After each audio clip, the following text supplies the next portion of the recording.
You're criticizing your child, you're giving a critique to your child, you discipline them. You're not disciplining them, you're disciplining the things you don't like in yourself. Just think about it. I've never seen it like that. Yeah.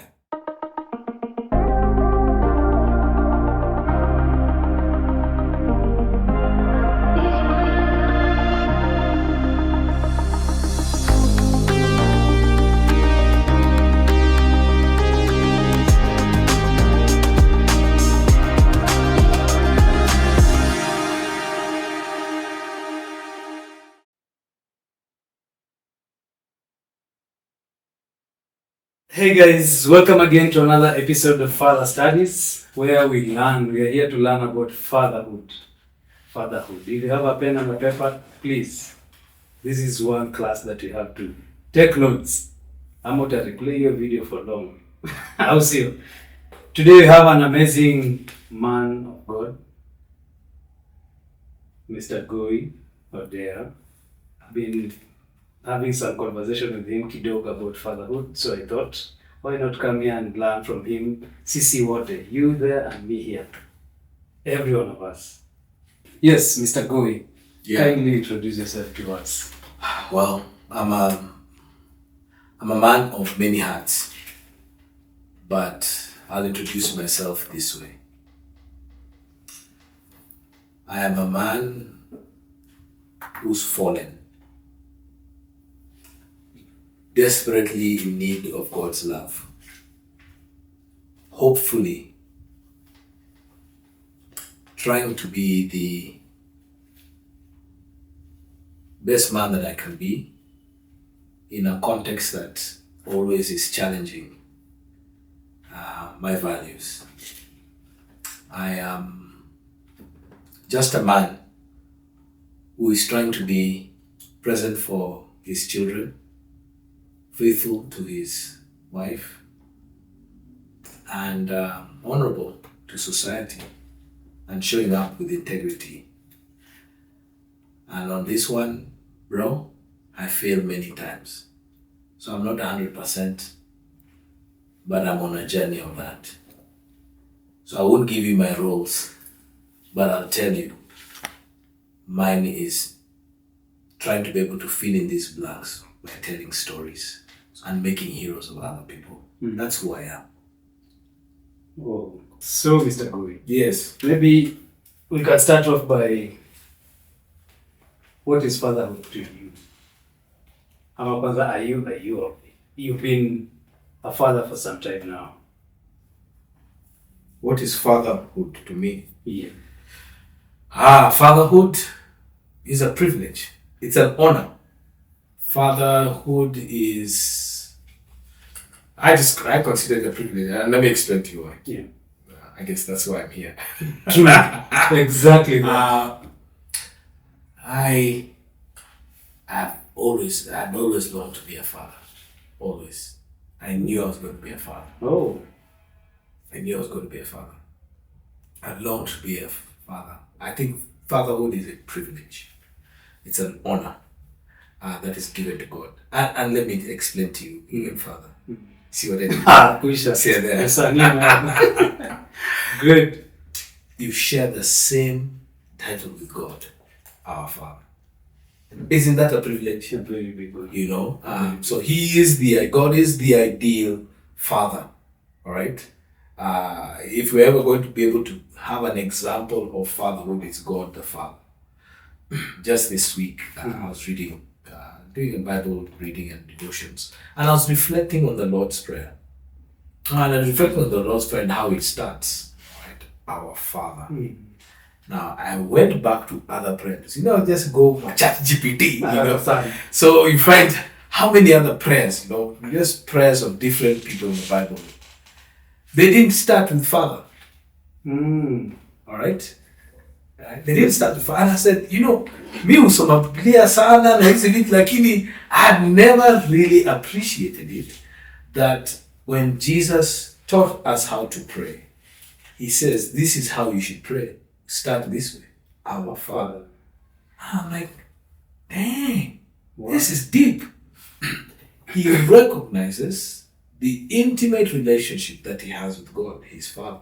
And he tells us this is the same way you can have a relationship with God, calling him Father. It's something that I think was revolutionary at that time, that you could actually engage God in that sort of intimate way. And so that's why I say, when you ask me what fatherhood is emulating the person of God to those you give a responsibility to. Now, I don't even measure up to that. But what a privilege it is just to attempt, or to be given that role. Yeah. As I would just pick that you yearn to be a father. Is it because of how you're brought up? So is it that your father was an amazing father, so that's how you got the maybe positive sides of fatherhood? I'm just trying to imagine how did you get to think that I can be an amazing father? My father was a good man, but he had his own challenges and vices, and I hope we can be able to talk about that here.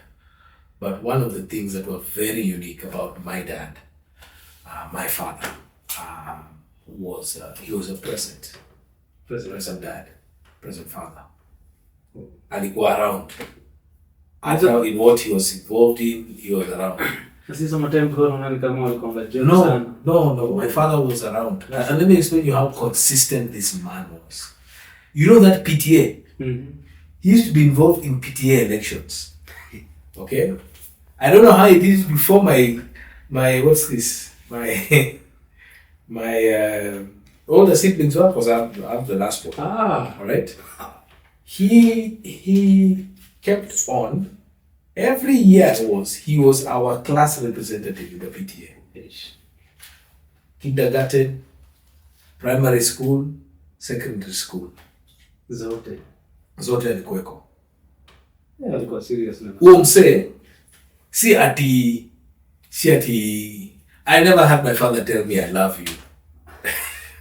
Of course, you know that generation of those Africans. Those are not things wanasema. So his expression of love at least towards me was presence. And bro, that is one of my love languages. Presence. Yes. Quality time. So we did spend time. The person who taught me how to walk, him. Yeah, alikuwa hapo. At least that's what the picture show. To ride a bike was him. To swim was my dad. All right. Okay, to tie shoes and to tie the tie, those were my bro. My dad actually taught me how to swim, taught me how to dive in the pool. Okay. So my dad was a very strong swimmer. Was a lakeside man. Msewa lakeside. Yes. And so he taught me how to take care of animals. So we had a dog, and did that. So we saw how he loved. In fact, for me, I love dogs. So me, I apartment, and they don't like dogs in the. Sina doggy. I at least am compliant and sis. But then he was also a principled man. My dad was a very principled man, and so there were things that he believed in so conviction-wise, and he actually lived them out. And mostly is I was proud of him, even when he did pass on. This is now almost 10 years now since he passed on.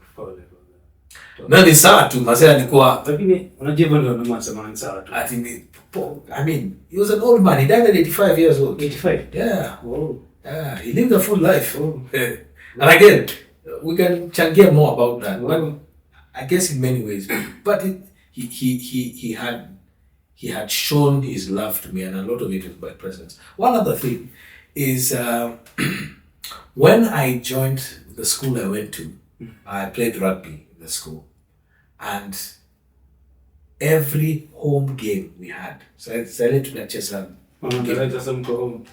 Yes, he was there for all of them. Yes. When we went to the national championships, tulikuwa hapo Harlequins RFU the grounds up in Nairobi. I remember my school, the Nairobi school. I have to say it, you know. Sisi wako kwetu tuseme nini sisi. So, and I remember we were playing RVA, Rift Valley Academy, and we were playing in the Prescott Cup. At that time, that was the biggest rugby high school league. And we were playing finals and we were there. And he was there. I remember watching him. Even and we lost that game. All right? We lost the finals. And I remember as we were walking, he stands, and this is what he always used to do. He used to wave at me and then do this. He never used to come back. He just waves at me and then does this. And me, I just do this to him. Yes. All my home games that I played, and that's for Form 3 and Form 4. Yeah, that's an amazing one. That's a challenge on me already. And he used to visit me every week. Every week? Every week in school. Jalikuwa PTA member pia. Every week. Every week. It usual every week. As long as he was around, every week. Even your older siblings, they say this. I don't know about them. Mimi alifanya hivi. In fact, my bro alikuwa akiniambia, you us guys thought that my sister was his favorite. Every week. He visited me. And sometimes he just come for like 10-15 minutes alafu anaenda. Anakuja anakuambia nini by that time? Niaje mse, uko aje? Hakunipatia ati pocket money. But amekuja. Amekuja tu. How did that make you feel? My guy. The most loved person in the world. Whoa. Anakuja. And he had a blue Volkswagen. Hey. Yes. I think other students are wanasema, mpaka students walikuwa wanamjua. That's a committed father. I don't know why he did it. Maybe he was compensating, but I don't know. From his father? I'm just glad he did it for me. That has already... So in many ways, it did shape how I viewed my father. Can I tell you another story? Yeah. So one day, tulikuwa Sensa Kibichi, we were going to see a relative of ours. Na hizi mathri zilikuwa zimefunga njia. Okay? And then as coming, another one came out, scratched this. Gari uko mbele. So my dad came out. And he went to an argument ensued.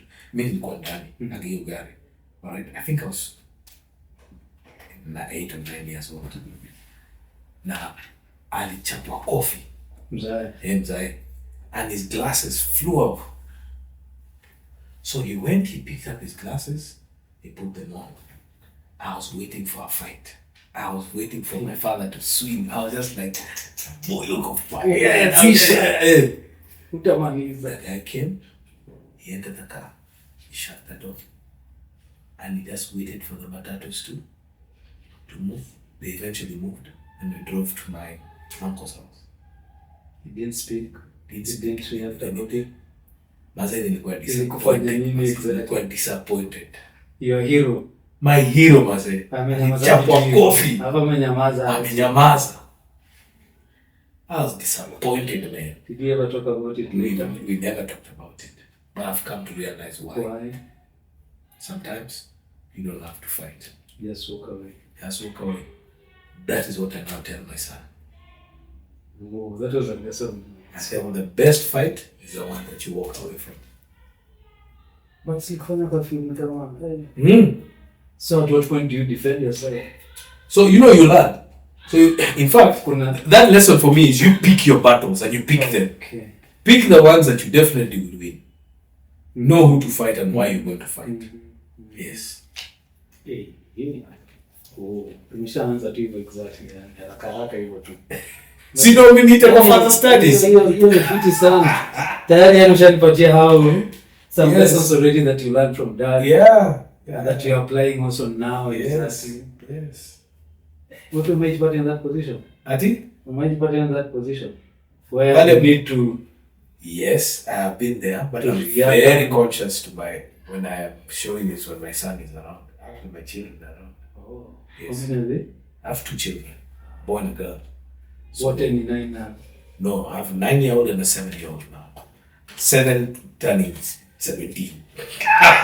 In a few years to come. I don't know how she behaves like she's 17. No, I'm just kidding. She seems like she has a mind of her own. My wife keeps on telling me, hiyo ni dawa yako.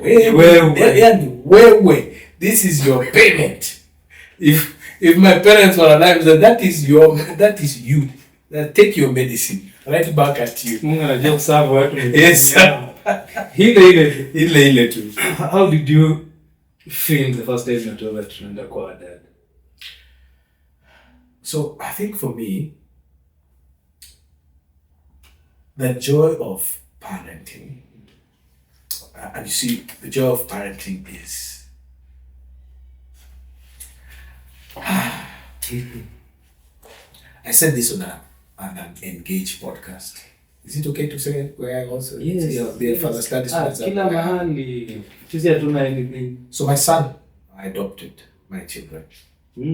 Yeah. And so being able to go through that journey for parenting is just an amazing thing, because going through the process, there's a vetting process that happens with the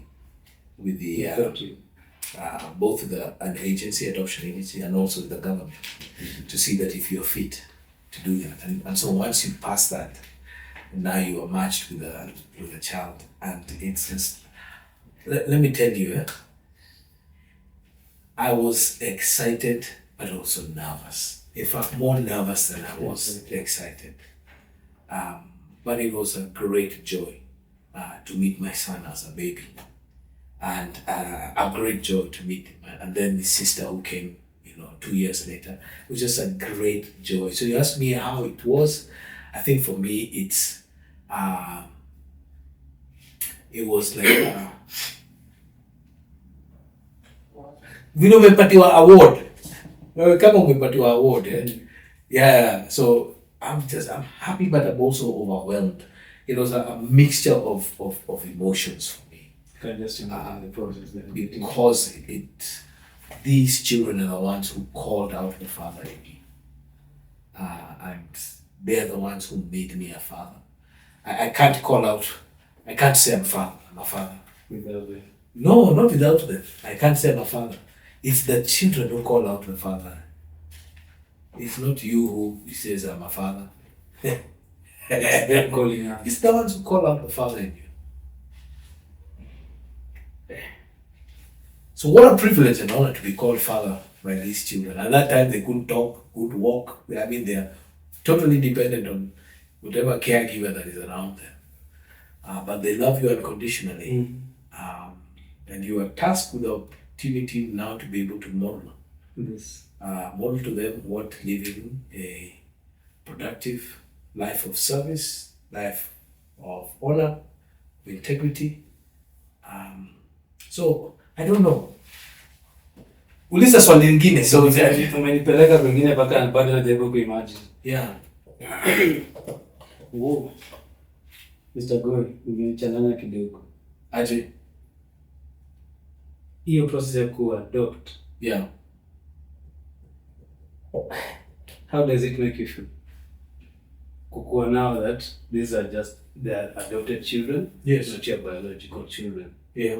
And do they know that they are adopted? Yes, they do. Oh yes. Right from the word go. Whoa. Right from the word go. Is it because you tried any other ways ikakataa ukaamua sasa this is the one that you I've always wanted to be a father. To be a father, whether by natural or through adoption. And I can give you another story. My grandfather was adopted. My mother was the national adoption officer in the government of Kenya back when we were kids. So adoption was still part of the agenda. Unajaribu kufikiria kwani God anajua mase. Anajua. So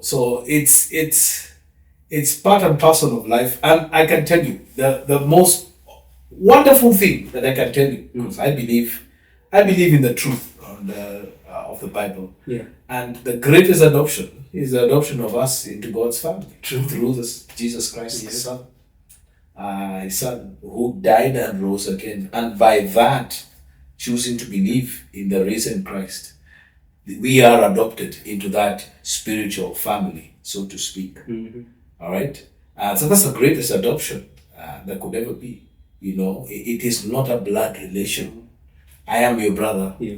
you know, and your team here, the brothers and sisters, because we believe in the risen Christ. We were adopted into that family. So when you ask me how I feel, I don't know otherwise. It's fun being a dad. Mm-hmm.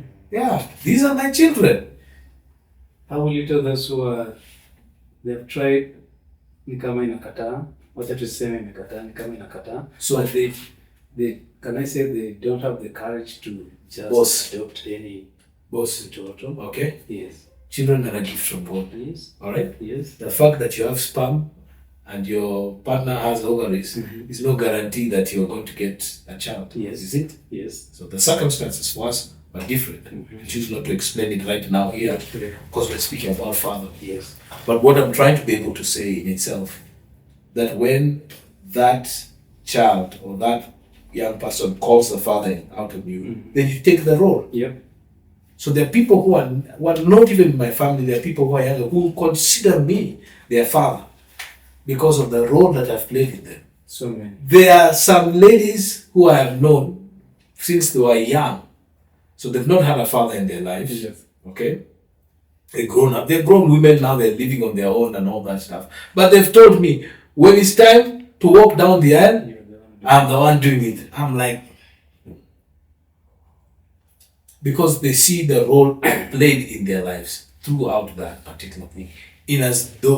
Because they didn't have the father figure in their lives. And they've seen with that, they've called the father out of me. And so I hold that place in honor. So it's not about blood. No. Because there are so many of us men who have sired children and I don't even show up for those children. Yeah, they're not present. They're not there. In fact, we abandon those kids. And the same for mothers who abandon. So it's not about blood, bro. It's about you choosing to be there. And what a privilege and an honor for me. That's a big privilege. But I'm telling you, bro, it's also the hardest decision I've ever made.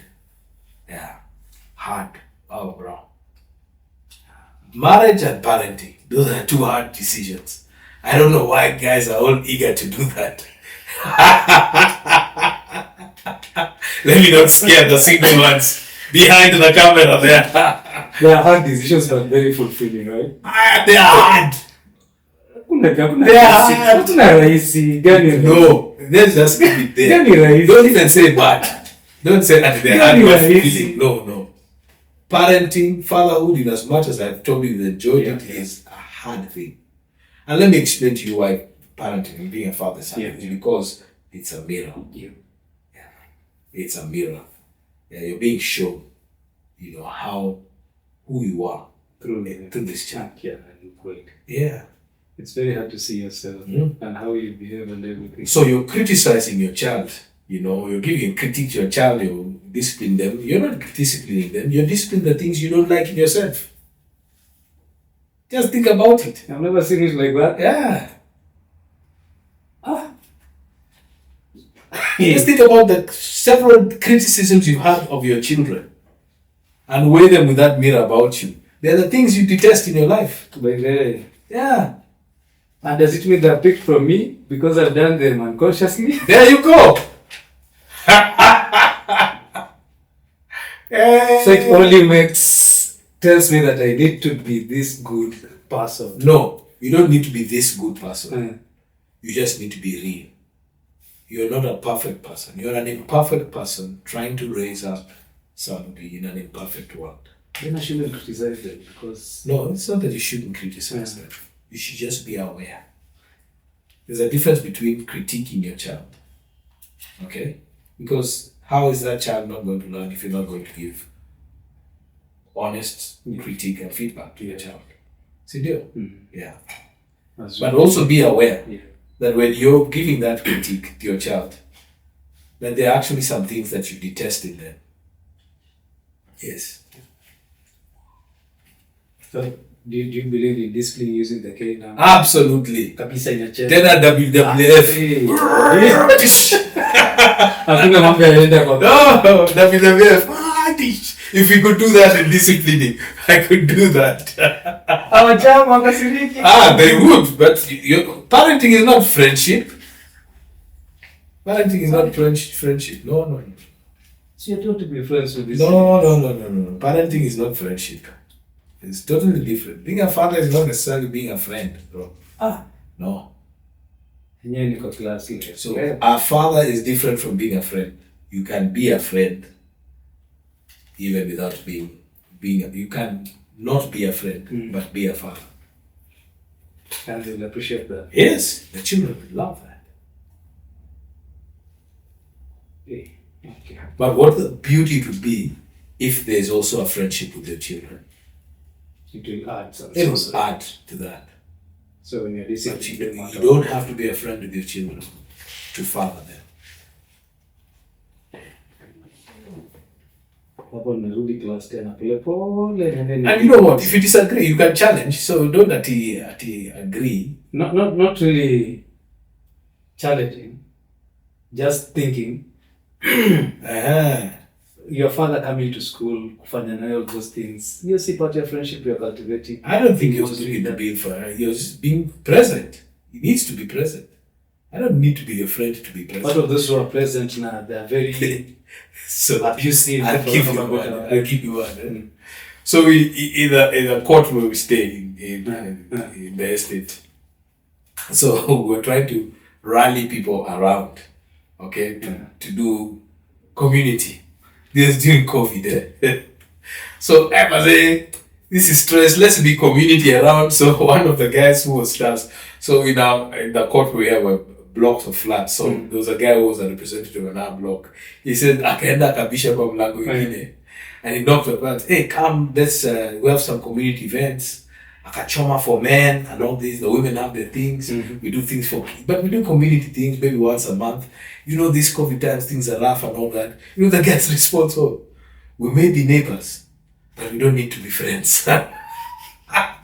Which is true. If a guy doesn't want to engage with you, that's okay. He will exercise good neighborliness. He'll say hello to you. If he wants to contribute to things, he'll do it. But I don't need to be your friend. But I know that contributions and saying hi, that is part of cultivating the friendship. No, you're cultivating good neighborliness.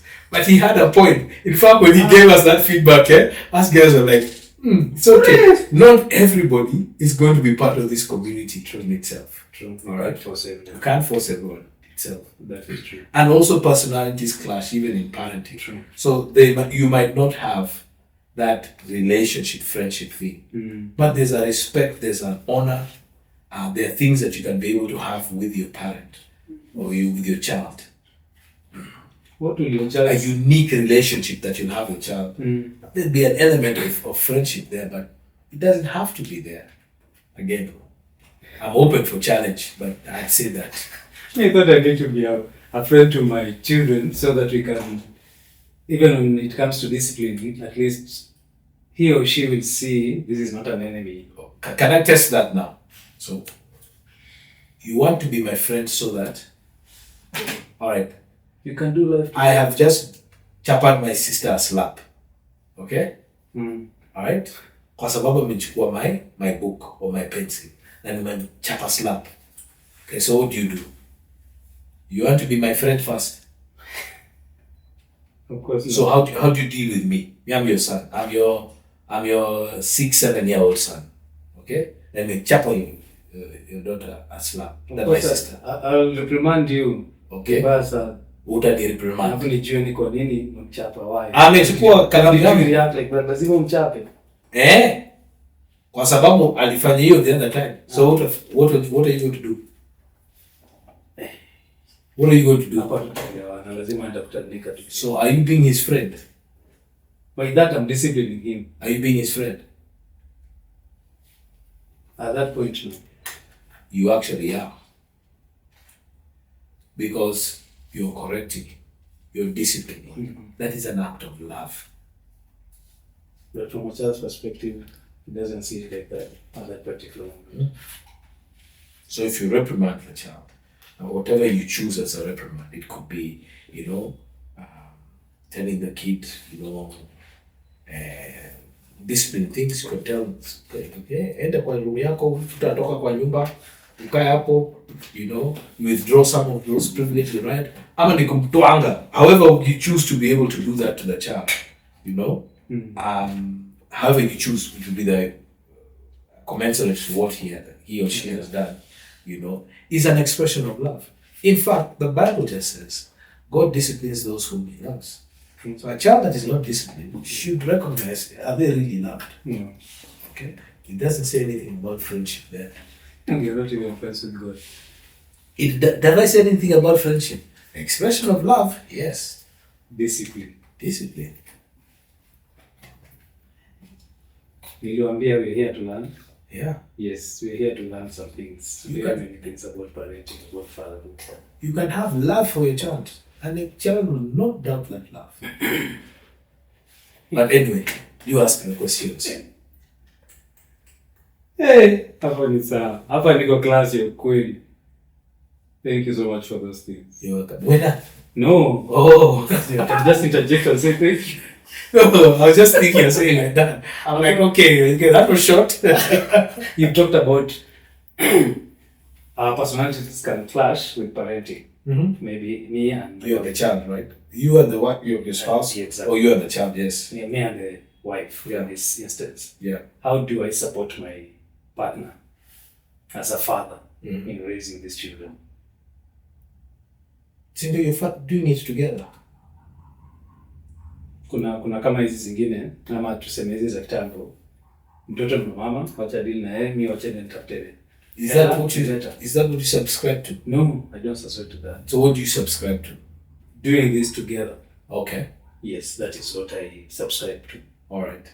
So there's a place where you agree you can support. Yes. You can support your spouse. All right. I need to be doing this pamoja na yeye. Okay. Yeah. That is what I subscribe. And I would continue to say yes, even if you are not together with the baby mama. Even if you're not together, there has to be a place of support, because it is much more enriching for the child if both parents are alive and can be present. If they're alive, they should work at being present in agreeing on how to raise the child and supporting that process.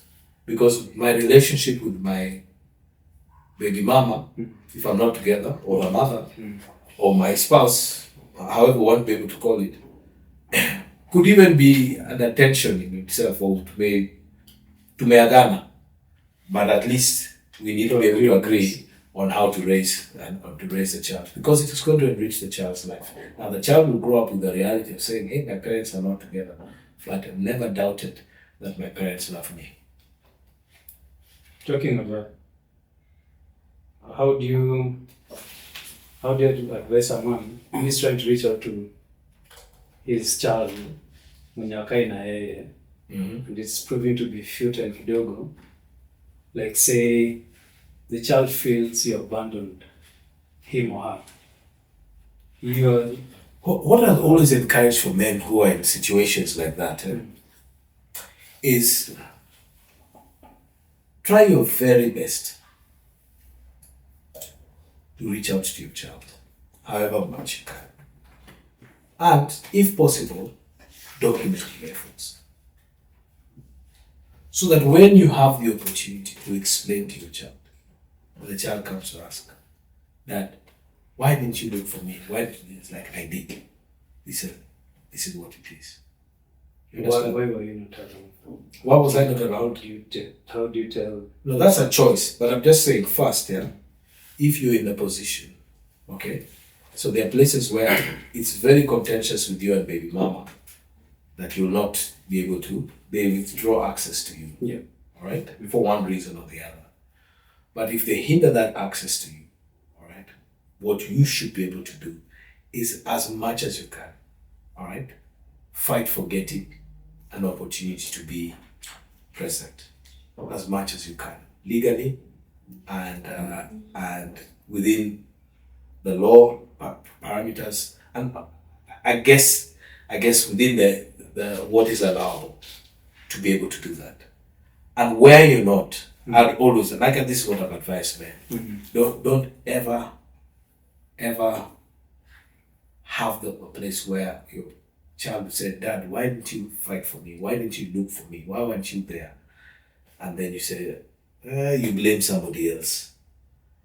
There has to be an effort of you doing something that the child will be able to do that and say, yeah, you did do that. But the circumstances, which were beyond the child at that point, even beyond the child's understanding and appreciation, at least you will be able to say, yeah, I did this.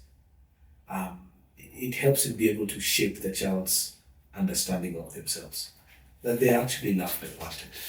And my encouragement has always been, seek to reconcile if things don't go right with you and your partner. But seek to reconcile, to be present. That is what I'll tell men, to be present for the children that you have in that, as a result of that relationship. Seek to be present. Look to compromise and do for that. It's very healthy for that. Fatherhood is, as I said, it's an honor and a privilege. And bro, it is so vital in the formation of a child's identity, boy or girl, the father. It is so vital. This brings me maybe to the roles of a father. Okay, go ahead. Now that you're there, now that you're saying it's very vital for a father to be there, to be present. I would say a father helps with giving leadership.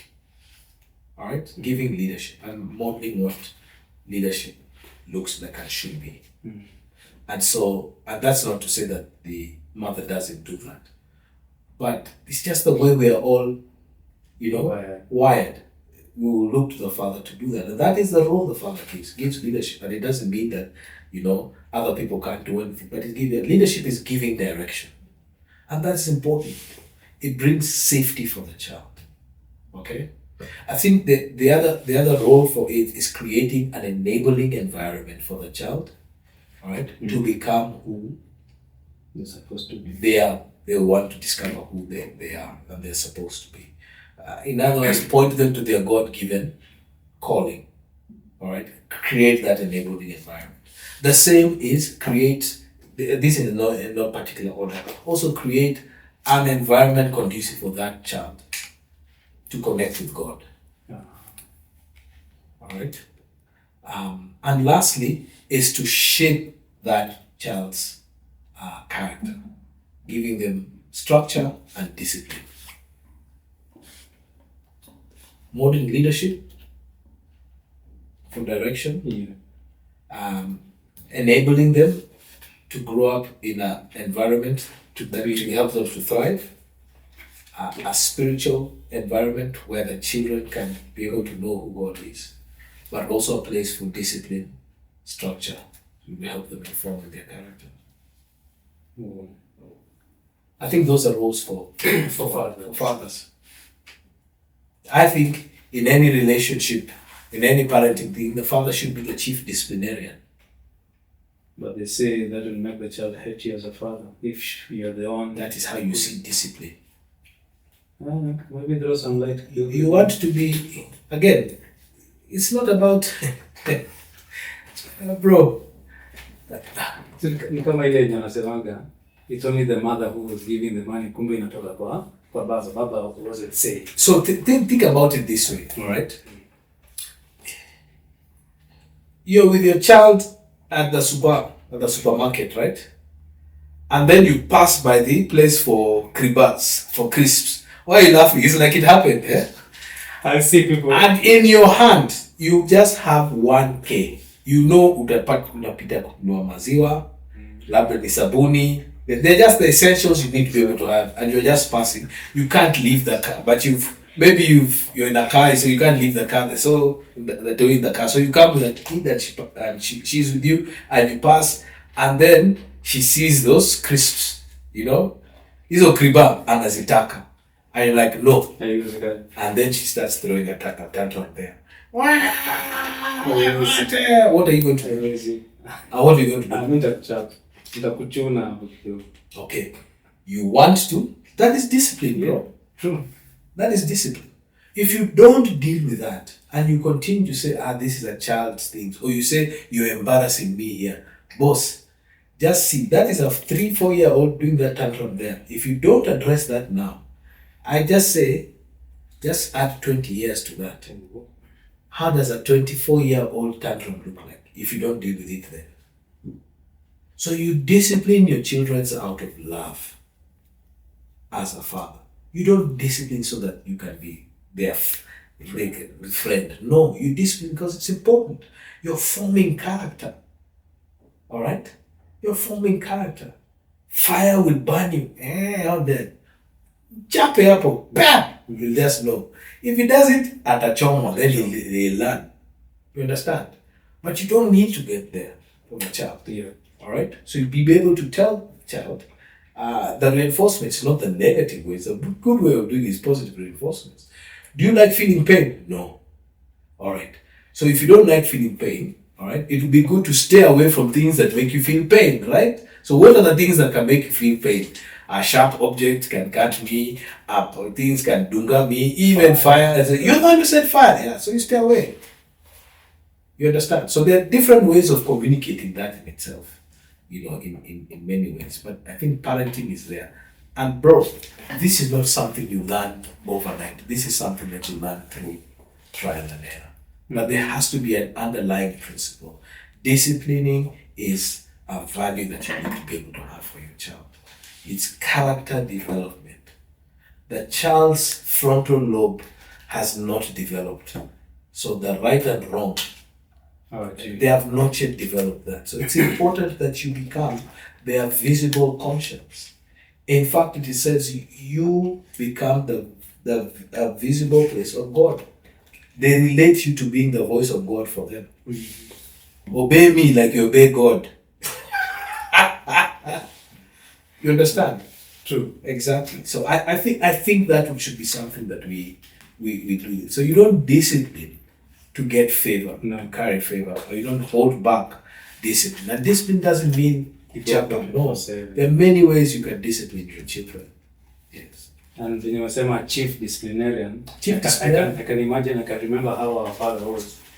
By there I can go So I agree with you, your point of view, chief disciplinarian. There's something with the man when akiongea, this child anasikia. Yeah, there is. There's the times I'm outside in the, where the kids are playing, and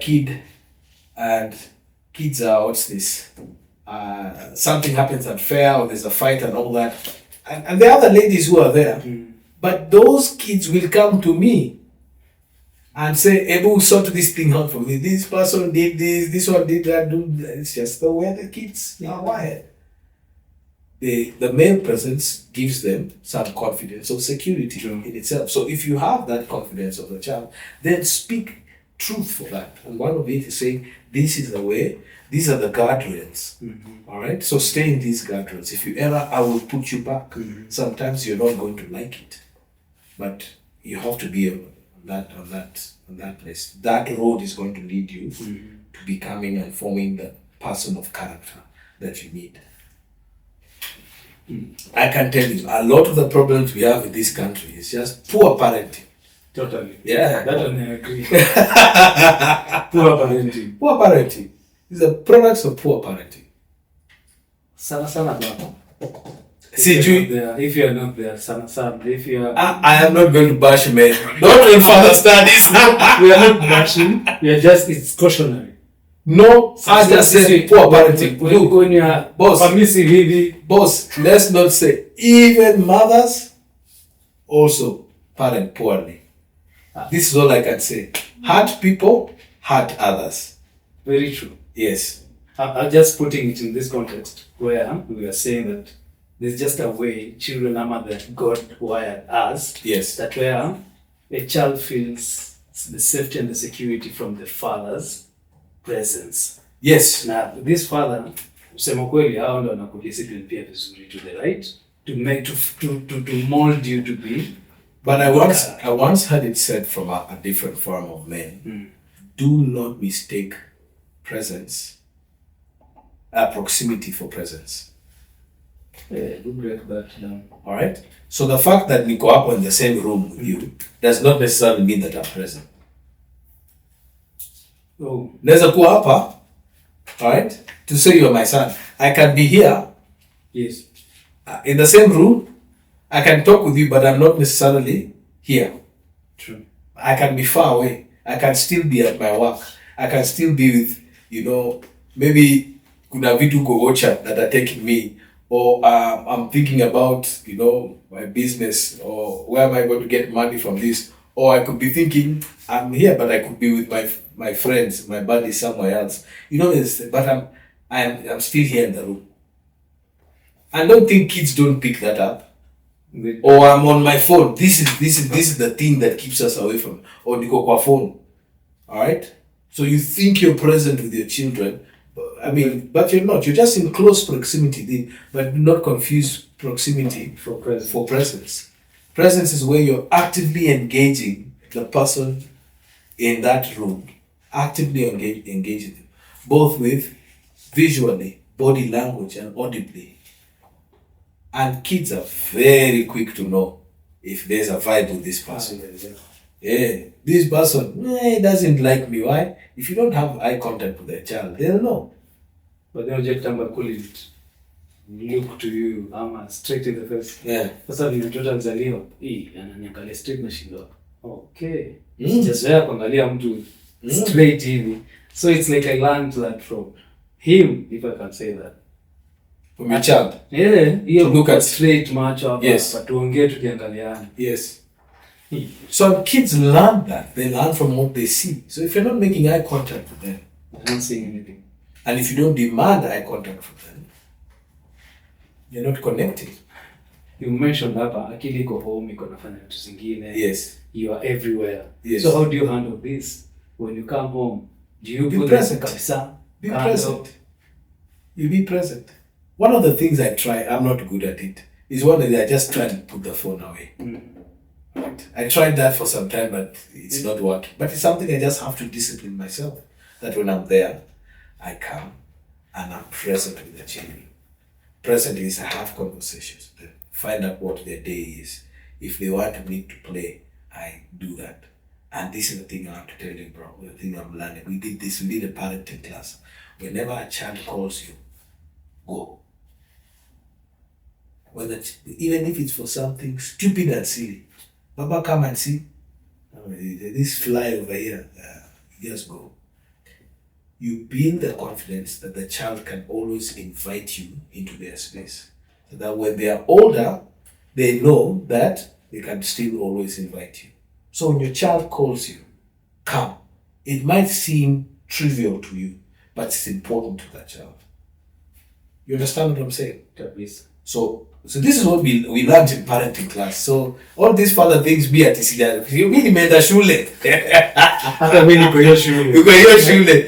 I literally went. My wife and I literally signed up for parenting class in our church and went through some of those things. And eventually now when our kids get into preteens, there's another course that we're going to take, then learn what it means to intentionality. Yes, what is called intentional parenting. But I can tell you something that I'm learning as when your child calls you, go.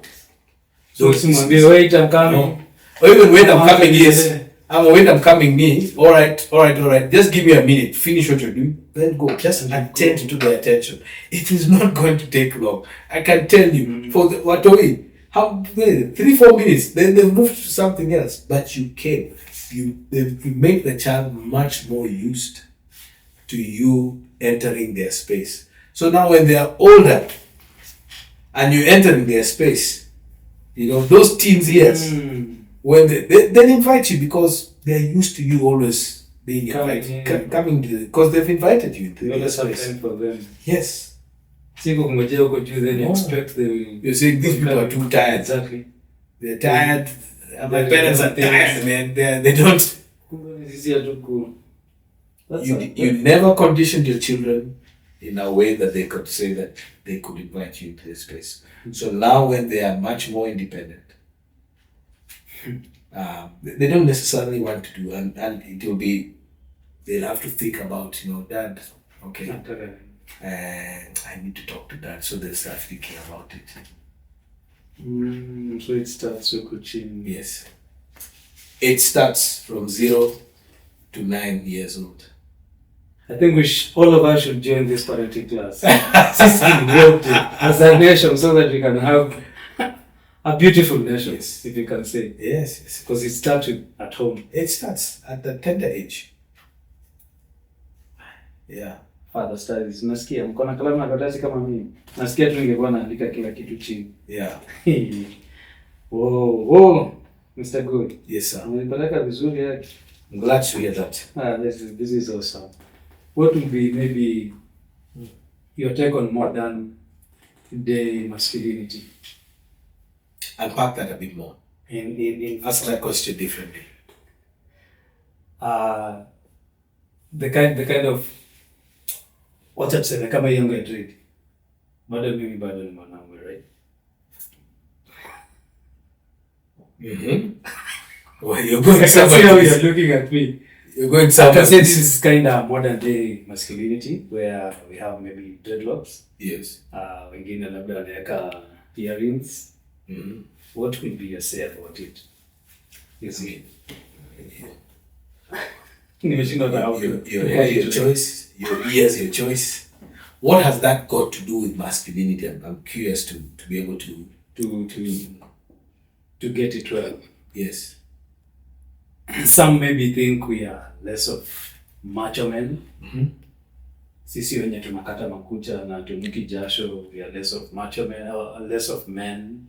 The kind of traditional man. So who defines who a man is? That's a question. I'm not necessarily asking you to answer that, but who defines who a man is?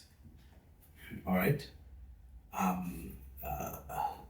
Who defines who a man is? Because for me, I would think if you're getting these nuances from culture and all that, I think there's a broken system there. How you be able to view what true manhood is, true masculinity is. I think the true masculinity is something to be aspired to, is something to be celebrated. Yeah. I think that's what ultimate masculinity is. In fact, I hear people say toxic masculinity. Then that is not masculinity. No, it isn't. I hear many, especially those around the feminist movement and all that, who use that word toxic masculinity. Meaning, what do you mean about toxic masculinity?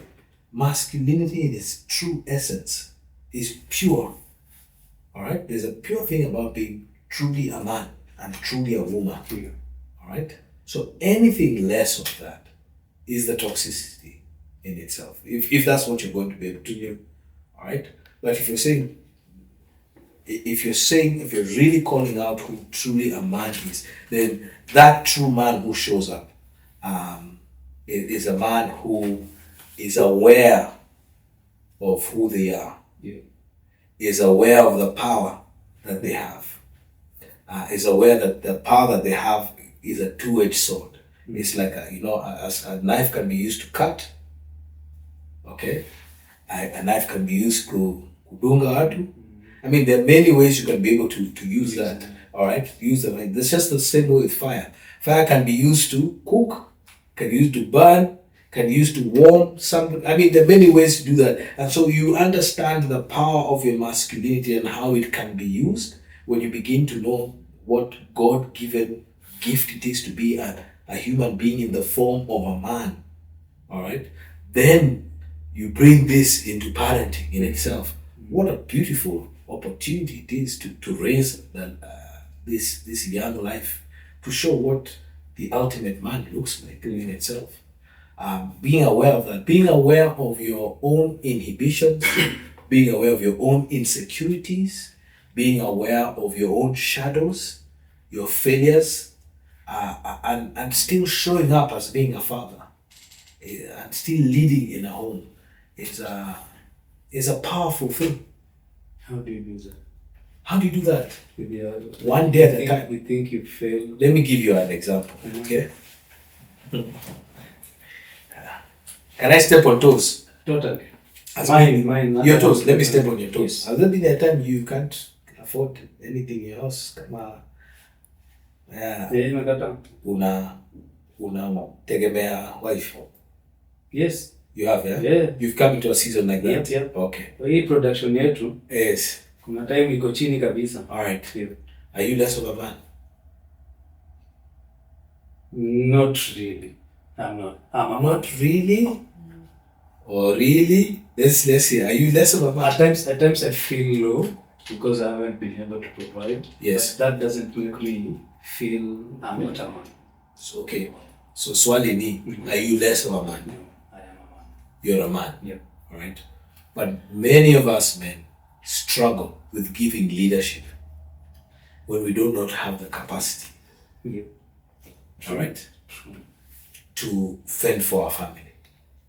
True. Alright? I tell you why? Mm-hmm. Because we are told a man provides. That's not a man's role. But the third provision is part of this. Who says where? Where is it? Where is it? Maybe me I can compare with God because God provides for me. So I think as a man, since I share the same. So you tell me, where is it? Where does it say a man should provide? Me, I'll just compare. And as you do promotions for this video, don't just cut this thing out. Put it in context itself. Where does it say a man should provide? Me, when I see, it's God who provides. Yes. It's not a man who provides. I thought I'm the representation of God in this. So you're God. No, representation, just to show. You're a representation of representation. You are not God. True, I'm not God. Your role is not to provide. It's God who provides. Si ndio wewe unasema Jehovah Jireh, Jireh, you are enough. Si ndio, that's what you say. See, that's what you Christians sing. You sing? Yes. You Christians. You sing that? Yeah. Jireh, you are enough in every circumstance. Si ndio? That's what you say. Yeah. Then why are you saying you're the provider? If we are singing that God is the provider. But He provides through. Boss, chill. We are not getting. God is the provider. Finished. Why? The day you accept that, Wanga, the day you accept that, all right, things change. You lead differently. I mean, because if you accept that, and for many men, if they accept that, if their wife comes with double what you bring home, it doesn't change. God is a provider.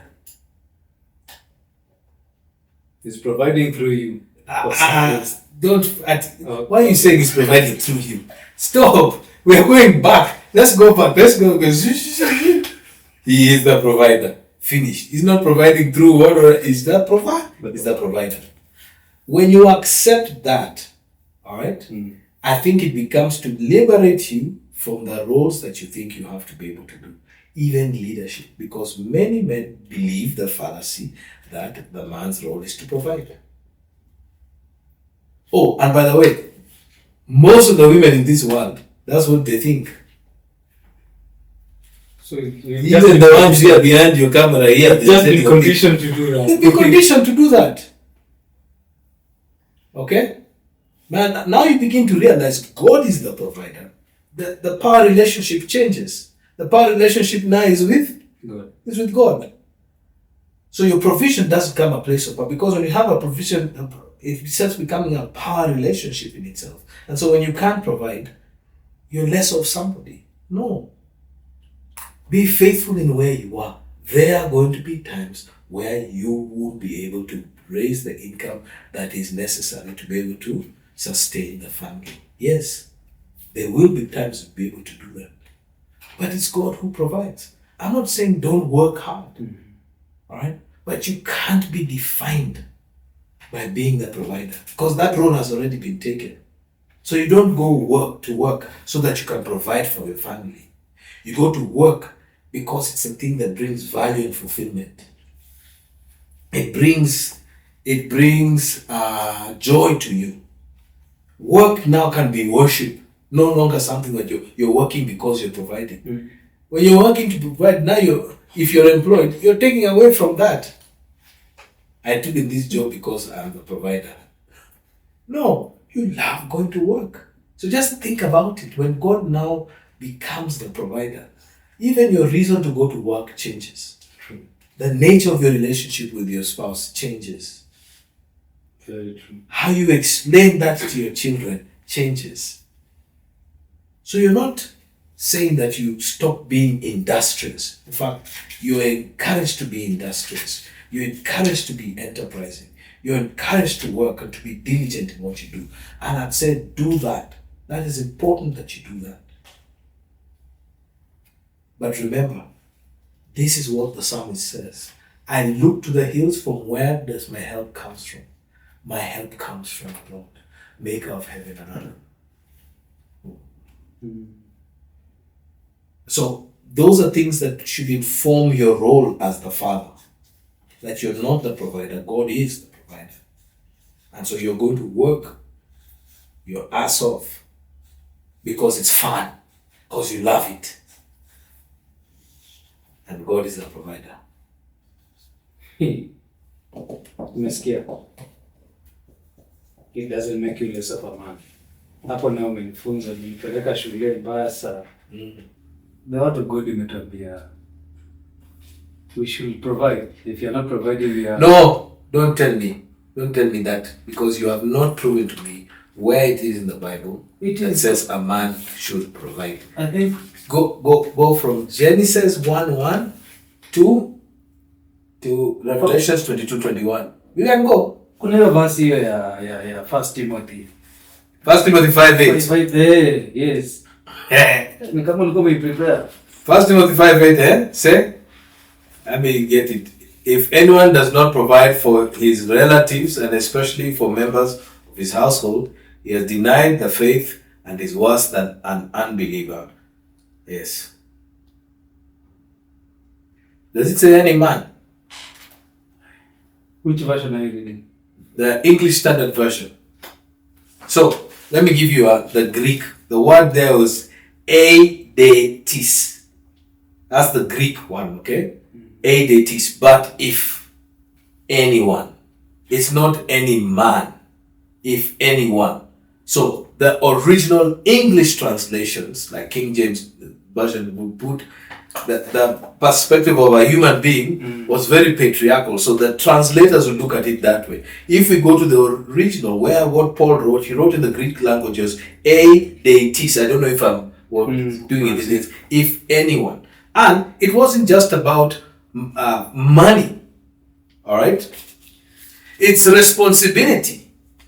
If anyone doesn't show responsibility, anyone doesn't show compassion, anyone doesn't show up. When we think about provisions, this goes back to what you were trying to be able to were saying earlier. That is about providing. We have made it so transactional that we just see money. Only. But how else do you provide for your family? You don't just provide money. Very true. So you just can't post Bible verses. This is what I've just said.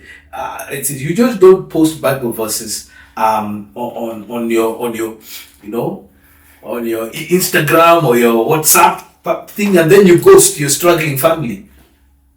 You ghost your grandma. You don't go to WhatsApp, but you just ghost Shosho. Okay? Or refuse to help your family. These are your loved ones. You know, the difference about family here is you don't pick your family. That's the only thing that you haven't picked. It's your family. So here Paul is saying, if you truly are a believer, show us how you show up for your family, the people who matter the most. Providing here is not just only about money, boss. It is not. As I said, there are responsibilities as you have. There's compassion. What if you're broke? If you can't be able to, you don't have any money. Does that mean you're not providing for your family? We just talked about you if you don't have the money. But there are other ways to provide for your family. And then Paul is saying faith is not just isn't just belief. It's how you treat people. How you treat people, how you show up. Whoa. Once again, it's not about provision. Jehovah Jireh. I go back. Jireh, you are enough. This is what you Christians always just sing. But you don't believe it. Oh. In fact, you change the language and you make the narrative say that a man has to provide. The Bible didn't say a man has to, it says anyone. As you said there, what if I'm just picturing myself, maybe I'm any other man there. You're injured. You can't go make.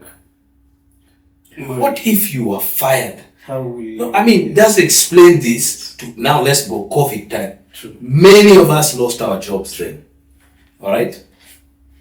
True. All right. So now you can't provide for a family. So there are other ways to provide. Father studies tumefunguliwa.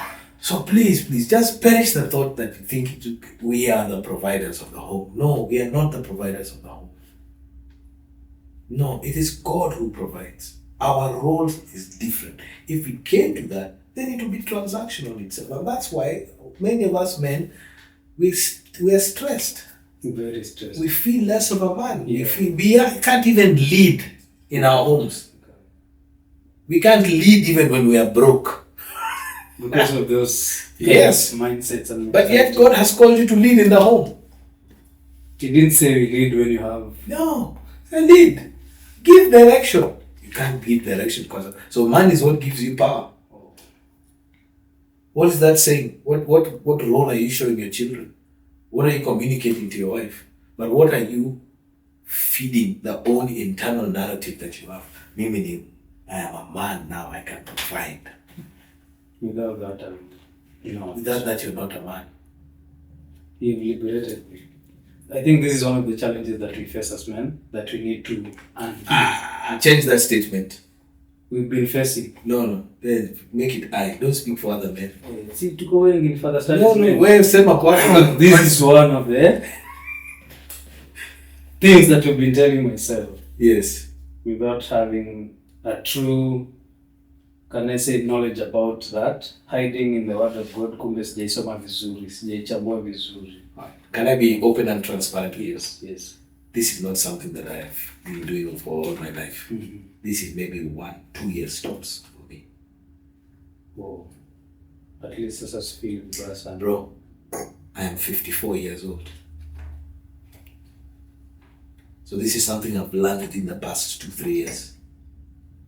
So think if I had learned this 20 years ago, before I even started my own family. You understand? Yeah. Think about who I would be, what value I would have added to my marriage, what I would have added to my family, my experience itself. But no opportunity or experience is wasted. God uses them for it. So I'm not telling you this as something that atini mefika. This is something I've just learned in the past and I've been convicted of now in the past 2 years. I knew it, I didn't live it. But now I'm beginning to understand it. Now I'm living it and I'm beginning to appreciate that. And I can imagine the transformation in your home. I hope so. You know the person who used to tell, let's have this conversation if my wife is on this table, or is on this seat rather, yes. She's the one to tell you that. Yes. Maybe you should have her for the studies. We'll. I'm not so sure how this will go, but yes. Mrs. Gowi. Yes. Hope tutakuwa na. I'm not so sure. I'm not promising. I'm not promising. Yes. Sister Gowi, what are some of your fears as a father? How do you handle it? I shared this with a friend of mine, a young man I met maybe 2 weeks ago. I was at his house. I went to have dinner at his house. And I told him one of my fears is that my kids would say I did not love them. Well, those are one of my fears. My fears would be that my kids say I did not model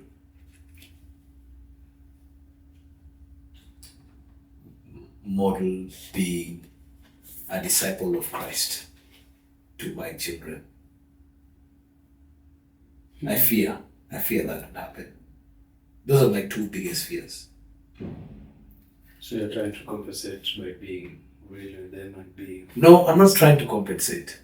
I think I've come to terms with I just need to do my best now with what I have and with the time God has given me.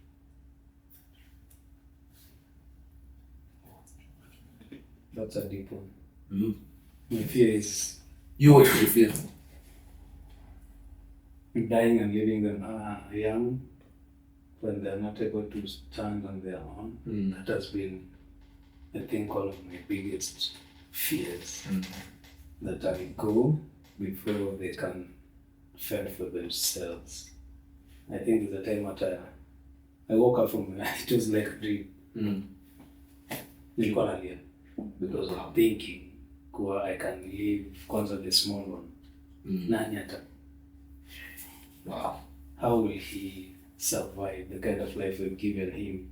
Who will be able to do this for him? So I was like pleading with God, please don't let me go now. Because I think that is my biggest fear as a father. Okay. The other one was provision, but so many liberate sasa hiyo imetoka.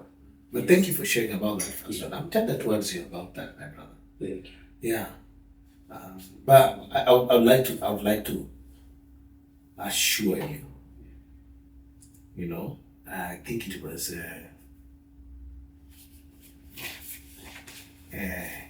that Will and Josh and Sauti Sol. Ako manerea, toa mimba. Something they say. It said in that one.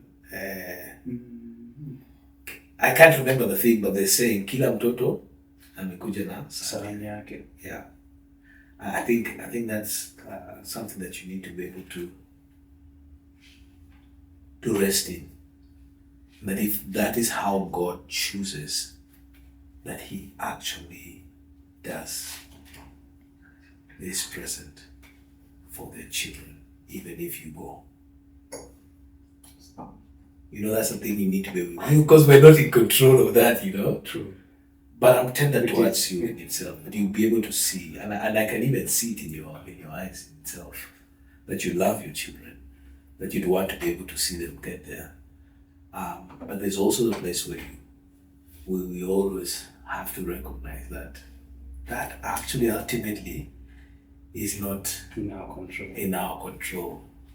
But I'm tender towards you, bro. Thank you for sharing. Whoa. Okay. Just thinking of how orphans have been able to Absolutely. do this without their parents. Yes. Whoa. Yes. It's a But tough think truth. about how widows have raised their children. It's a tough truth. Think about how women have raised their children when they're deadbeat dads who are never present. They have those men that are alive, but they've gone on. But God has provided. God has been there for that single mother and the kids. And that brings kweli. Kweli. God is the provider. Absolutely. And He knows everything that is going to happen. Absolutely. And how to do it. Yes.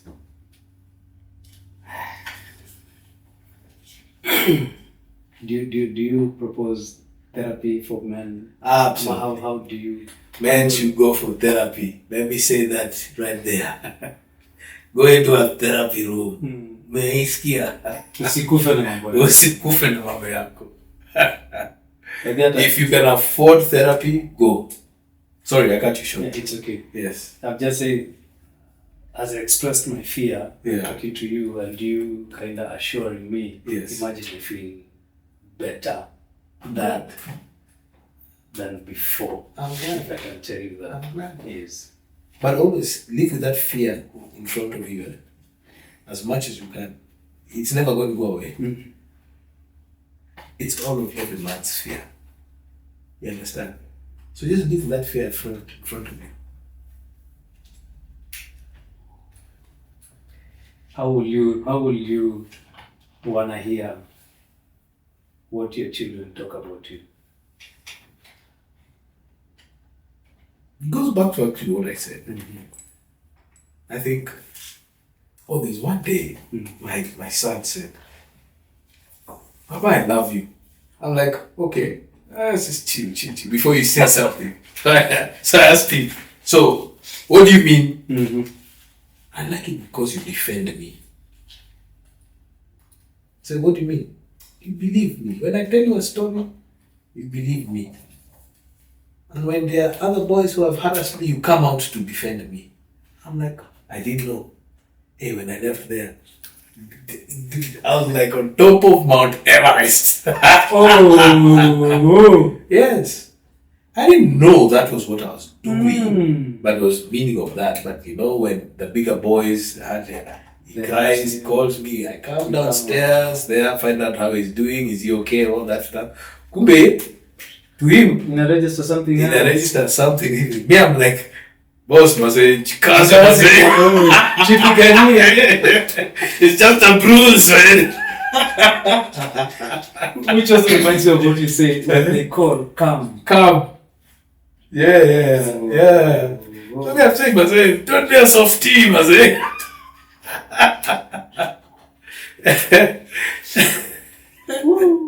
Yeah. There's another question here, but I think you've answered it. If you ever felt like you're not dad enough. Yes. The provision thing, I have to always remind myself that I am not the provider. I'm not the provider, God is. But I will diligently follow through on the opportunities that God has given me to raise an income, to help co-parent with my wife, and to raise these children. Yes.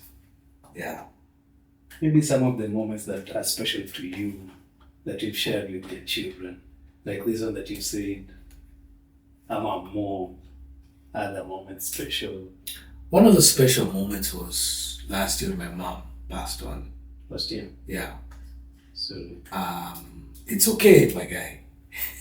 It's just okay to kubali. My daughter caught me in one of those, what they call dazed moments of grief. And she just sat next to me and did this. Baba, sorry, your mom is dead.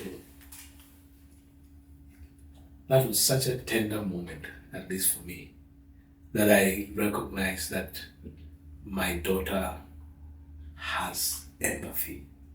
She knows how to feel with somebody, and she knows how to, and I'm like, God, I pray that we continue to nurture that my daughter feels, that she becomes a feeler, and she can empathize with others, you know, the Bible says, blessed are the merciful.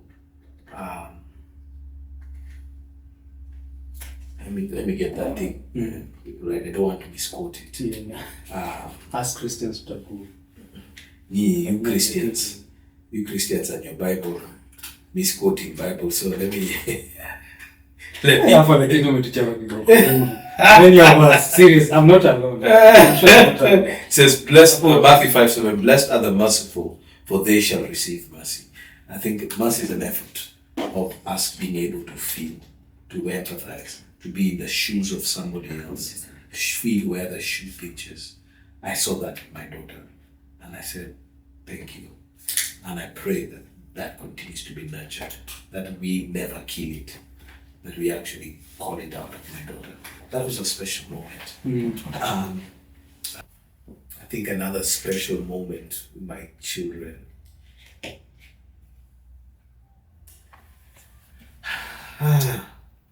And then another one comes to mind, but I think it's just having shared experiences with them. You know, like when we go Ochieng, you know. So me, I'm from the lakeside, and the lake is just next door there. Just go on a boat ride with the kids, just being there and giving them those experiences in itself. One of them was when my son was seeing a chicken slaughtered for the first time. Cool. Wait. So we went somewhere, and this older woman was really, really jazzed that I went to visit her, and she felt honored. Okay, and so she says, hey, when you go, you do chicken. I'm like, I'm going to get this chicken, and a live chicken. So I'm like, utachinja alafu nipatie. It's like, hii ni yako. So I was like, yes, you're being honored, Gowi. So we went, and me, I'm not. The thing is not slaughtering the chicken; it's the defeathering that me I don't like.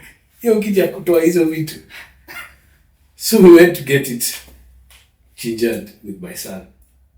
He had never seen it. And he saw it being slaughtered and all that.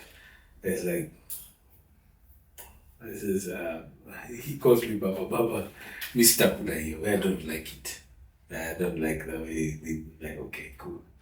So I'm saying, are we eating it today? I was like, even if you cook it today, put it in the freezer, maybe it's turkey.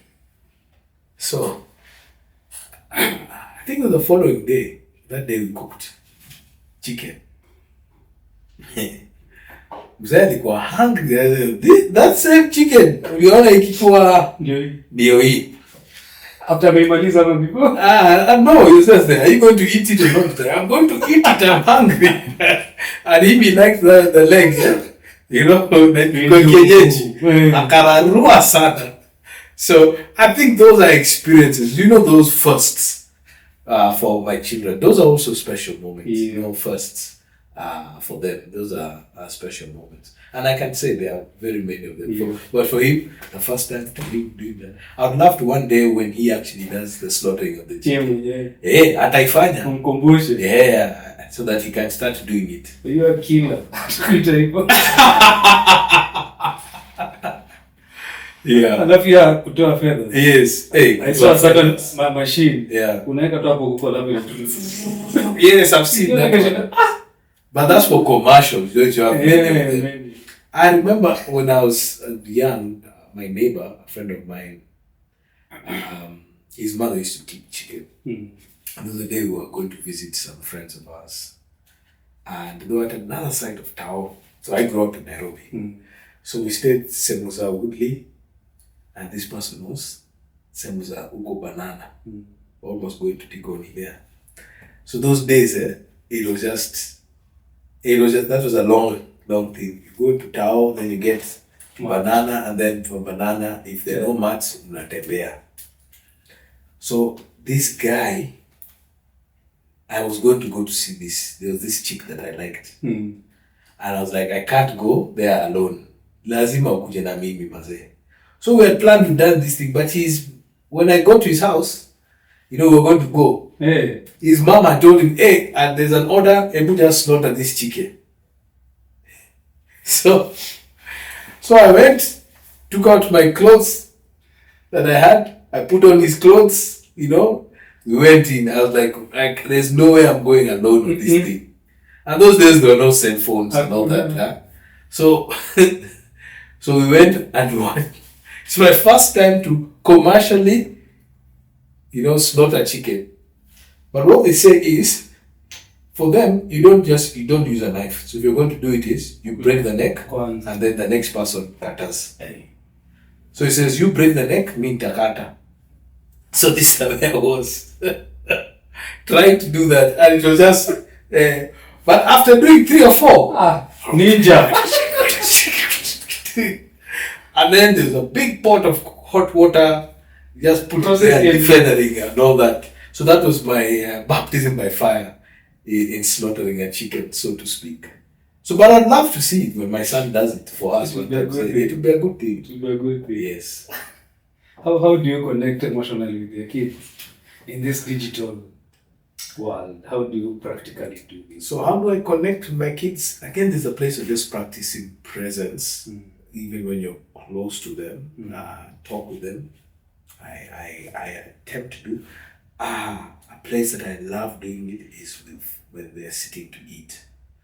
So may I insist we sit by a table and we all eat together. So that is when I connect with my children. Another one is when I do the school runs. So either walk to school, go and pick up or drop kids at school. Those are places of emotional connection. So you have jinga conversations. What I call jinga, just whatever conversation it is. Yeah.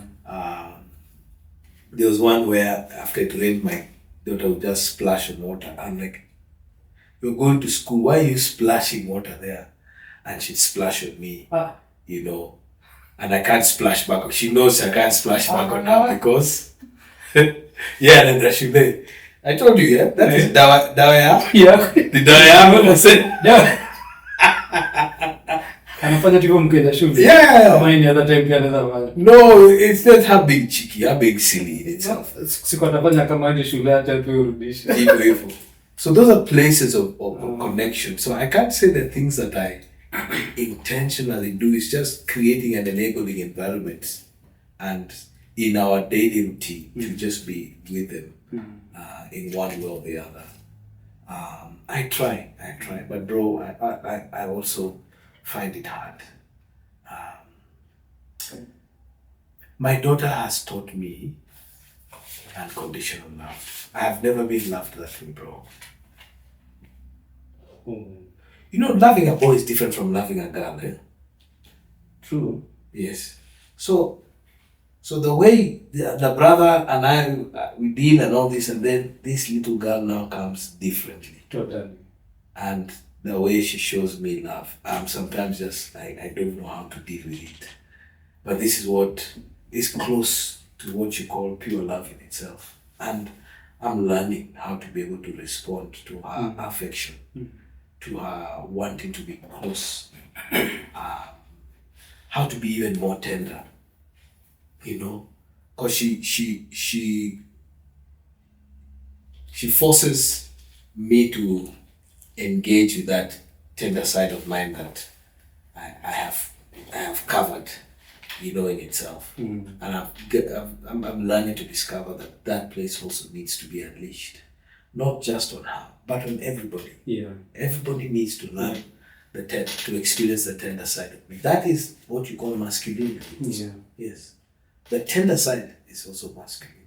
Particular time too. Yeah. Kila sa faster body. Yes. Do you find yourself favoring Wanga? Absolutely. Yeah. I'm So much more of a thinker. Much more, say, kifua. So there's a lover side of me that I need to explore much more. Yeah. Which I can't say is my strong point. It's a place I need to explore more and more. And that's what my daughter, raising a daughter has Taught you. no, it's not forced. It literally forced me to begin to engage with that part of my life, which is there. I've just learned to suppress it or not do it. And if ever it comes out, I want to mask it. Why so? An insecurity, in one way. I feel vulnerable when I show that side of me. You know, it's like I'm naked. Watu wananijua. And so, yeah, so if you're feeling that vulnerable, you know, kama uko uchi na watu wanakuona uko uchi, you know, so you want to cover that. Your love side. Yeah, yes, yeah. Your soft side, you don't want it to be seen. It shows. I think for me how I it's more of a coping mechanism. I must say, it's more of my saying that tender side is not my strong side, or wait for it. I don't have control. I don't know what to do with it. You understand? Yeah. So my daughter raising a daughter has forced me to. Remember I told you parenting is a mirror. To see that about me and say, what is it about that you don't like? You know, what is it that you don't like that you need to continue to embrace? And what you've learned from your experiencing from your daughter, can I now express love to you in the same way to this or love to anybody else around me, especially the people who matter around me. Yeah. I told children change us. I think that is No, children don't change us. Just reveal who we really are. Nimeelemewa ni kizungu. Yeah. Really. They reveal who you really are. And that's what parenting has done. Along with marriage. Marriage has revealed a lot about me. Parenting has now revealed even more. True. Do you find yourself favoring one child over the other? I shall not comment. They are watching. I shall not comment. Very smart dad. One time they'll come up with this and be like, Yeah, I shall not say. I shall not say. How do you, let me take you back to discipline. How do you discipline and don't break their spirit? Do you know, bro, I think that's something that I always try and pray about it. And I say, God, I hope I'm not disciplining out of anger. And there are times, and many times, I won't say there are times, many times I've disciplined out of anger. Mm-hmm. And I think that is where you lose it, where you're disciplining out of emotion. Yeah. I think there's a balance of place where you recognize that you're angry and that you can be able to, one of the things that I try to do is count to 10 internally. 1, 2, 3, 4. Literally that, breathe. So when you're speaking, you're not doing it in anger. Now, my wife says, why are you shouting? I say, why am I shouting? I have a loud voice. That is just me. That is just me. That's the defensive side of me. So just recognize where it is, where my decibels are. Yeah. Okay. And being able to communicate without,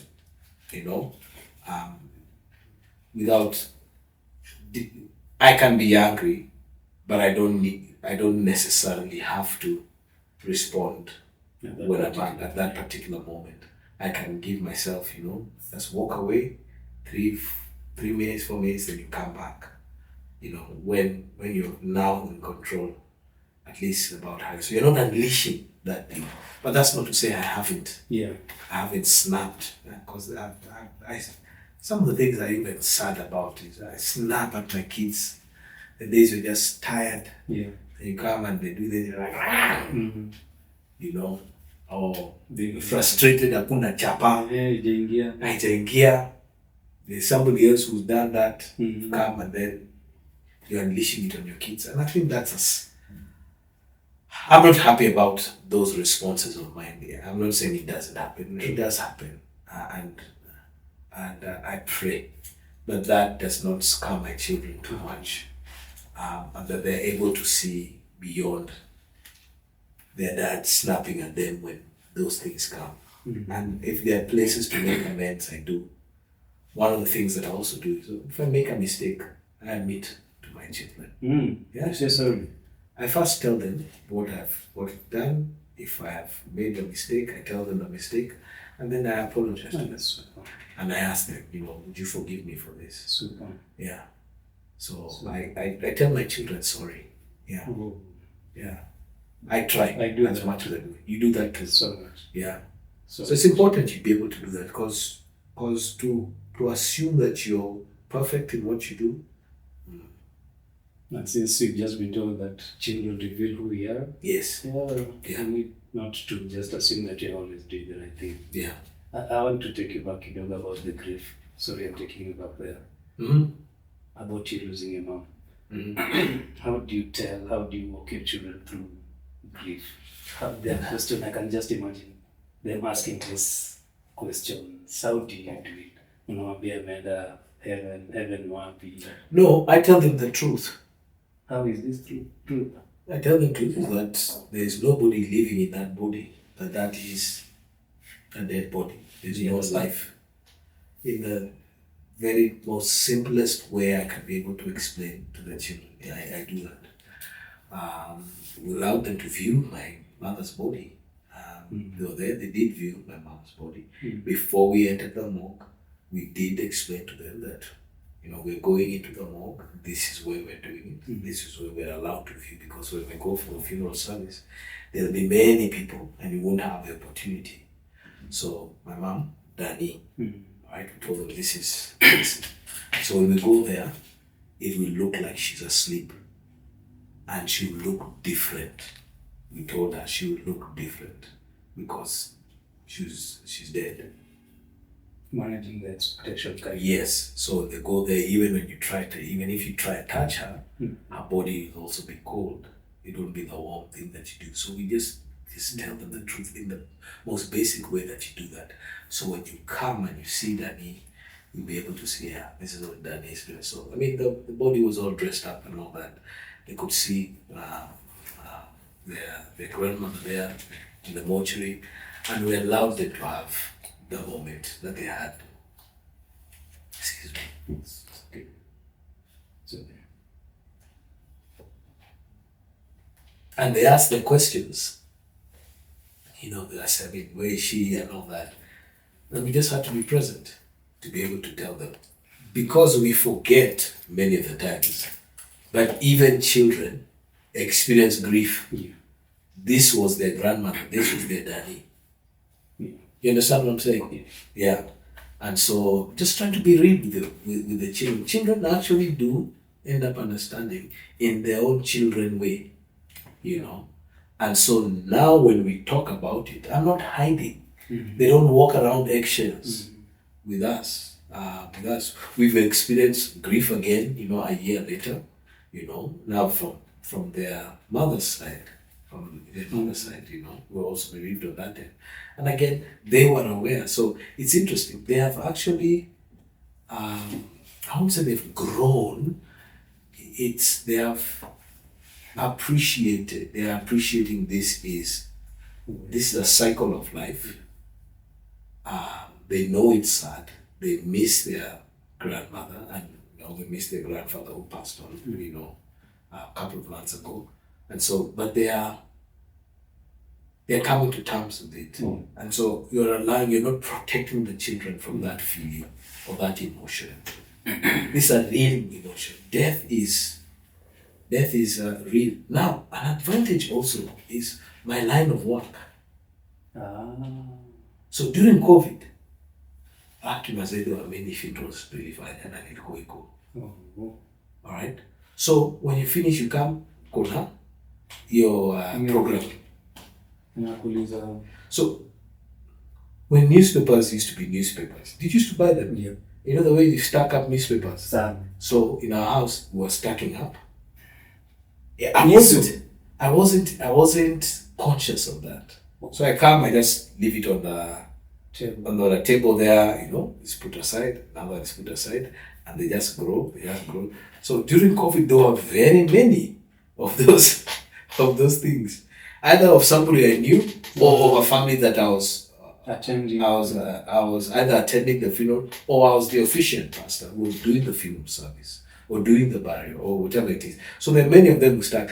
And guess who was stacking them? It was our kids. Actually, it was my son. He was stacking them. He was just stacking. There was a time when I counted in COVID, there were probably about maybe 17 or 18 of them. So they're aware of death. I'm not sure they understand fully, but I think in many ways, it's a healthy way of them dealing with that reality. Sometimes we want to protect the children, but this is a reality in itself. So, and I'm happy. I'm happy at least my children have been exposed to that. I hope it's been helpful to them. And time will tell. Honestly, if I ever find myself in such a situation, now with my kids, I found myself before without kids, when I lost my mother. When I find myself in that situation now, I think I'll just do the same way you've done, taking them through, telling them what to expect. Yes, I think I'll copy paste for real. They saw you breaking down. No, they didn't see me break because I didn't break down there. When I was giving I didn't break down there. When I was giving my tributes, I cried. So my kids have seen me cry. They came? No. I think my daughter finds it funny that I cry sometimes. In a good way, you know. But they've seen me cry. I mean, the last one, when I was giving a tribute to my father-in-law, I was crying. You know, but I went through it and all this. So my kids have seen me cry. So it's not a thing that I hide from them.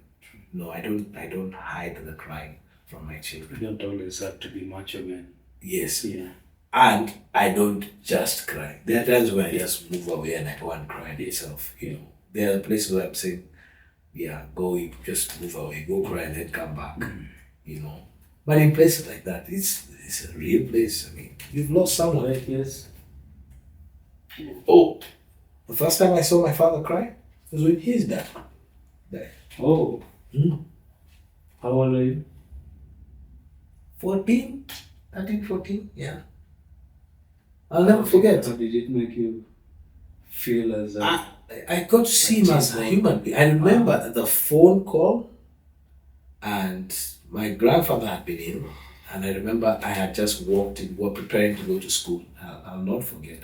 We were preparing to go to school, and the phone call came in very early in the morning. And so my father just sat down in the bed, and you put the phone back on those days. It's not so you put the phone back, and he did put the phone back. He just sat in his bed like this. So I asked him what's wrong, and he just says, "Your grandfather is dead." I remember we were there it's just me and him in the house that time. My mom was not in town that time. My older siblings were already in boarding school. And he broke down there. I just put my hand around him. And he cried. Yeah. It's a tender moment with my father and I. see the picture. You see it, eh? Oh. Yeah. Yes. And then I went to school. That later that day. A week, 2 weeks later, we're in Shanks back in the Rosé.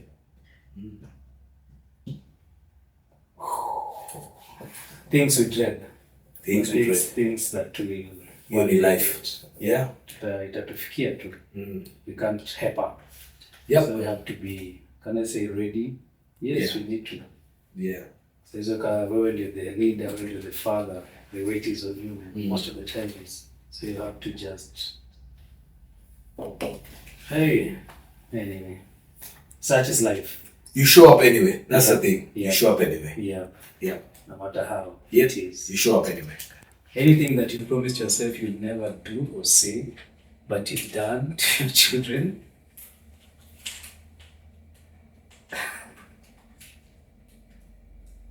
No. I'm not promised I will not shout at my kids. I'm not promised there's nothing comes to mind. But yeah. Papa sir. Okay. Hapo umepita. Okay. Yeah. Any but I think we've covered it. Maybe some of the myths that are there about fatherhood that you can... They're just you always have to be perfect.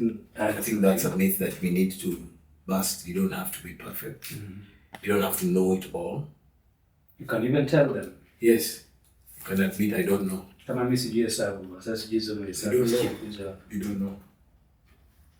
My son thinks I can solve the Rubik's Cube. I struggle just getting one color. So I get one color and say, okay, can you do another? I'm like, I don't know. He's much better at solving a Rubik's Cube than me now. So just telling them I don't know.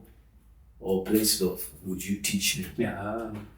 You seem to know more, so would you teach me? So there are things my children have actually taught me that I didn't know in itself. Another myth that should be able to do fatherhood is that the marriage has to be perfect to raise children. That's a myth. Yeah, the myth that you have to have a perfect marriage to have perfect children. No. Because you had the statement, shit happens. Yeah. So it can happen. It can happen, but that doesn't mean that your children will not turn out well. You can go through rough patches in the marriage. But parenting continues. Yes. it would help. A stable marriage would help parenting. Creating that environment for Yes, it creates an enabling environment, but it doesn't change the fact that you stop parenting. Yes. Another one is parenting doesn't stop. The myth is like after you finish something, parenting continues. Even when they're adults, it's still parenting. It's true. I've learned this from my own parents and from men and women who have had the privilege of interacting with, who have adult children, including my own brother who's old. He now has young adults. Parenting doesn't. It just changes. It changes. And parenting actually starts now, even before you start becoming a parent. Yes. So we should enroll mapema. You start learning the disciplines that you begin to learn. The internal work you start doing with yourself is what brings you into parenting. Whoa! I think I've learned a lot. Honestly, Mr. Gowi inaenda kusoma to repeat and play back. It's the longest podcast I've ever sat. Have you heard? It's the longest podcast I've ever sat. For real? Yeah. Pole sana. Even mine, I don't see this long. Pole sana. But I've learned the conversation. I've learned a lot. Yes. So much. Yeah. Hope you there you've also learned. Because this is for the studies. Hapa ni kusoma. I know nothing. So can I plug my podcast? Yes. I can. Yes. Yeah. I'm on Kahawa na Gowi. Yeah. Alright, Kahawa na Gowi. You can catch it on YouTube and Spotify. Yeah. I then wanted you to say how you can get to you. You talked about mentorship kidogo. Yes. I really wanted that to know. It's more coaching than it is mentorship. So you can catch me on all platforms. Apart from Facebook, you catch me on TikTok, on X, and on Instagram, and on Threads. You can just DM me there. Yeah. Tunaweza ongea on coaching. Yeah. On coaching about any area. There's mainly around leadership, but I talk a lot with men. I talk a lot with men. I coach men. Walk away. I'm gonna work with you. I'm even but me I charge also. Aina neno mimi nakuja hapo chini. Nakuja hapo chini because there's a lot I need to learn. Yes. Yeah, lazima unga ikuje. Yeah. This was ni kazi ngumu. Coaching si rahisi. Yeah, you people have many challenges. Mingi by then. Also Jesse by the about this. There's a time we were trying to can I say argue ama tulikuwa tunajaribu kudiscuss, let's not say arguing. Yes. Quality time na quantity time. Yes. Whereby nikose pesa as a father na nikae na mtoto. Yeah. Ama niende nitafute hiyo kazi kubwa iko na pesa mob. Bora nisikuwe hapo presently but I can provide. Which one will you go for? I was for I better leave bila na niweze kukaa na a lot of time na mtoto ndio niweze kumjua na kushare his character. But the other one was wewe lazima nikuwe na mbona tukae na tuna kitu ya kukula ya ku what for. What will be your thoughts maybe around that? I'm just going to leave it to you. What would Gowi say after you've had everything that I've said? Ojijazia hapa. Nishamaliza. The vision comes from God. Thank you very much. Thank you. I love such conversation. Thank you for honoring us. Thank you for Mr. Gowi. Yes. Thank you very much. It's an honor. Yeah. I think this is one of the enlightening podcasts that tumesikia about fatherhood. All right. Yes. Thank you, sir. Thank you very much. And thank you. I wish you the best on father studies. And I hope you can tell a friend to tell another friend about father studies. Maybe I should have you on my podcast now. Mimi nakuja kusoma. No. There are things we can have conversations about. Okay. Don't just think that you usijidharau mazee. Kwisha. Yeah. I suffer from that. I think you're insecurity. Yes. Jiamini mazee. You have so much to give, man. Angalia kuna studio, We know. And you have neat dreads. Thank you for that. I always say whatever style you choose, let them be neat. Usinuke jasho. Kama ni kunyoa vizuri. Yeah. Kama ni dread ziunde ziwe safi. Yes. At least presentability. But it's also looking like one day. Hiyo by the way ndio wamesema about that. Lakini haiko. I should not go on that one. I should. Kwanza you remember this friend was saying that mnafanana. Yeye ndiye alikuwa anaanza kusema hivyo. Ndio kwa kipara. Yeye ndiye alikuwa Yako inakaa. Wengi wamesema hivyo. Japo ukiosha uso hivi. Wengi wamesema hiyo ndio kamba. Ukiosha hivi. Wengi wamesema hivyo. Let's go guys. Let's go to end up mchongwano. Thank you so much. Mimi hata sina lingine la kusema. Peace. We are out.